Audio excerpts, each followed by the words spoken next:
वेराई अपने golden retriever max से जान से ज्यादा प्यार करती थी। मैक्स उसका राजदार था, उसका साथी था, उसका साया था। दोनों की आत्माएं एक अदृश्य धागे से बंधी हुई थीं, प्यार और वफादारी के धागे से।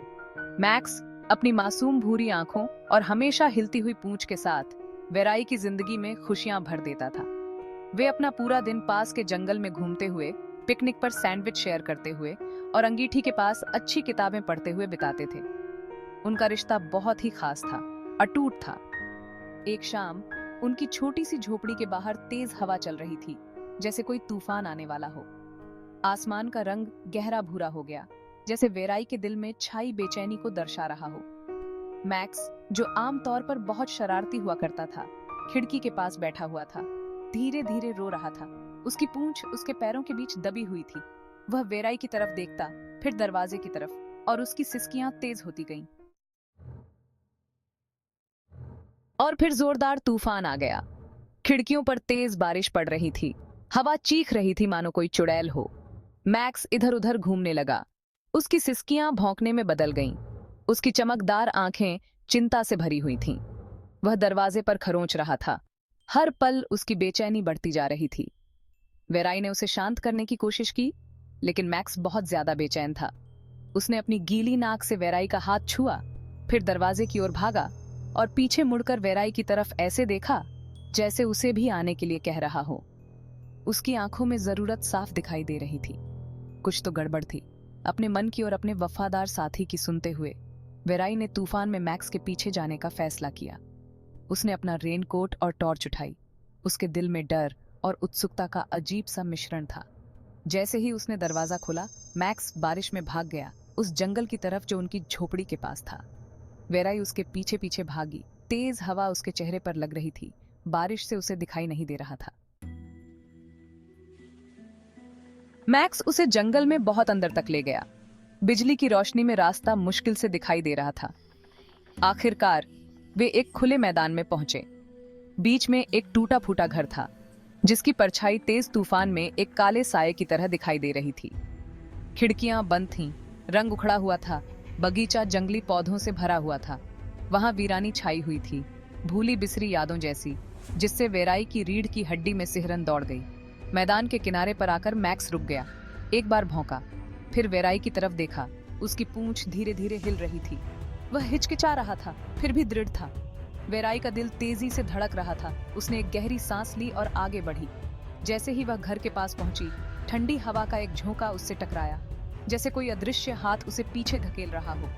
अपने डर को नजरअंदाज करते हुए वेराई ने किवाड़ को धक्का देकर खोला और घर की तरफ चल दी। मैक्स उसके पीछे पीछे चल रहा था। सामने का दरवाजा, जो मुश्किल से एक कब्जे से लटका हुआ था, खुल गया, जैसे उन्हें अंदर बुला रहा हो। अंदर की हवा में गीली लकड़ी और सड़न की गंध थी। हर कोने में मकड़ी के जाले लगे हुए थे और फर्श पर धूल की मोटी परत जमी हुई थी। बाहर तेज तूफान के बावजूद घर के अंदर एक अजीब सी खामोशी छाई हुई थी, जो कभी-कभी पुराने घर के छटकने और कराहने की आवाज से टूट जाती थी। वे सावधानी से अंधेरे कमरों से गुजरे। हर कमरा खाली था, फिर भी एक अजीब सी मौजूदगी महसूस हो रही थी। आखिरकार वे एक संकरी सीढ़ी पर पहुंचे जो अटारी तक जाती थी। मैक्स, जो अजीब तरह से चुप था, सिसकार उठा और वेराई का हाथ छूकर उसे सीढ़ियों से ऊपर जाने का इशारा किया। अटारी छोटी और तंग थी, जिसमें एक धूल भरी खिड़की से रोशनी आ रही थी।